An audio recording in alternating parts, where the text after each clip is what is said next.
Hello and good morning or afternoon or whenever you're watching this. So let's get back into the swing of things. Let's start looking at some work. I hope you all had a great break. I certainly did. It was pretty chill. I didn't do anything too crazy. So I think that's what all good Christmas breaks should be like. Well, we are going to get back into things by looking at some close reading skills because this next section, for the seventh graders at least, is fairly straightforward. It has to do with plot, exposition, that sort of thing. We have covered plot before, and I do have a video going over plot from like the first week of school. So if you dig back into the YouTube channel, you will be able to find one there. And I'll actually post a link to that in the description of this video. So if you want to go over plot again, you can just take a look at that video. In the meantime, we are going to look at close reading skills. So eighth graders, this is for you too. This is still, in my opinion, the one area that more students are struggling in than any other, and that is reading comprehension. I know that statistically speaking, a lot of people aren't reading as many books.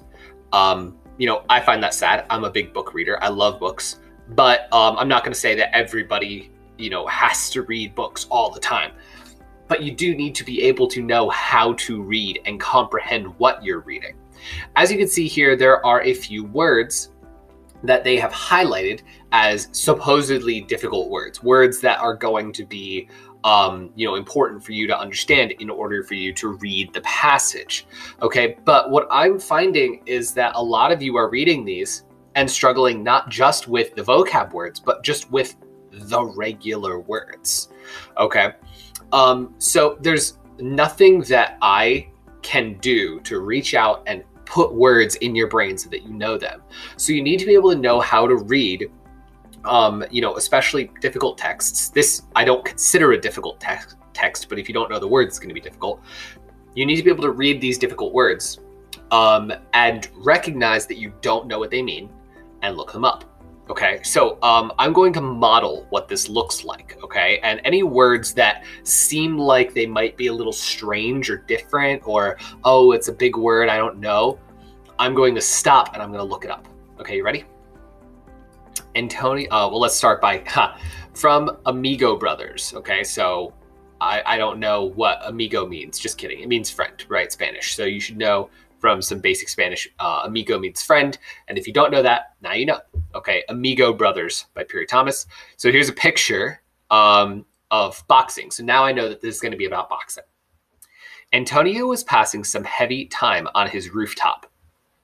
Whoa, first sentence. What does this mean? Passing some heavy time, right? Antonio was passing some heavy time on his rooftop. It means he was spending a long time there. Antonio was passing some heavy time on his rooftop. How would the fight tomorrow affect his relationship with Felix? After all, fighting was like any other profession. Friendship had nothing to do with it. A gnawing doubt crept in. Ooh, gnawing. That's a weird word. So I'm going to right-click it. Okay, I'm going to search Google for gnawing. What does it mean? Okay, a persistently worrying or distressing. Okay, so a gnawing doubt. So a worrying doubt crept in. He cut negative thinking real quick by doing some speedy, fancy dance steps, bobbing and weaving like Mercury. Huh, Mercury. Isn't that a planet? Weird. Wonder why they're using the word Mercury. Oh, a silver metal that's liquid at room temperature. So he's weaving like a liquid. Okay, that makes sense. The night air was blurred with perpetual motions. What does perpetual mean? Oh, ongoing. Okay. The night was blurred with ongoing motions of left hooks and right crosses. If you don't know what left hooks and right crosses are, those are boxing terms. Okay. A left hook and a right cross. Okay. Felix, his amigo brother, was not going to be Felix at all in the ring, just an opponent with another face. Antonio went to sleep, hearing the opening bell for the first round. Like his friend in the South Bronx, he prayed for victory via a quick, clean knockout in the first round. Okay, so as you noticed, I looked up some words. Some of them were words that the program thought I wouldn't know, but one of them is a word that, I didn't know, so I had to look it up, right? This is what you need to do. And when you look up that word, if you still don't get it, you have to replace that word in your mind. So we looked up gnawing, because that's a strange word, right? persistently worrying. So a worrying doubt crept in, and now I understand it. Okay, so this is how I want you to read. It takes a long time if you don't know what the words are. Once you do know what it is, you have to go back and try to understand it again from the full context. All right. This is a very basic way of doing close reading, looking for unknown words, defining them, and then going back and reading them in context. Okay. Now, second way I want you to think about this is that imagine you're watching a movie and there's a character on screen. They're talking, they're having a good time. When they walk off screen, what happens to the character?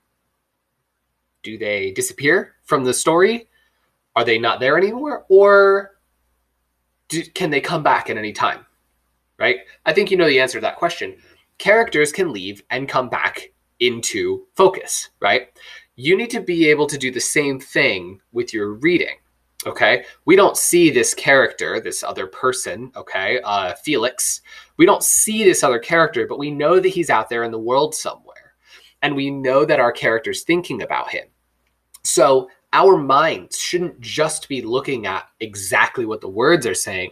Our minds should be open to the whole of the story. We realize he's in a big city. He's up on a rooftop, right? There's probably wind blowing through his hair, right? The night air was blurred with the motions of his left hooks and right crosses. So he's practicing, right? We can infer that he's a physical guy, right? These types of things need to be open in your mind while you're reading. Don't forget something the second that it's no longer mentioned in the page, okay? Really, truly comprehending what's in the story and recognizing that you're comprehending what's in the story is so, so important. Okay, so hopefully this quick example of two styles of close reading is going to help you out, right? Just to recap, we want you to recognize unknown words and phrases and redefine them for yourself so that you understand it. And two, be aware of everything that's happening in the story beyond what's written in the page. Okay, I don't have a fancy word or term for that, okay, other than like object permanence or something, but basically be aware that the story is a living, breathing thing.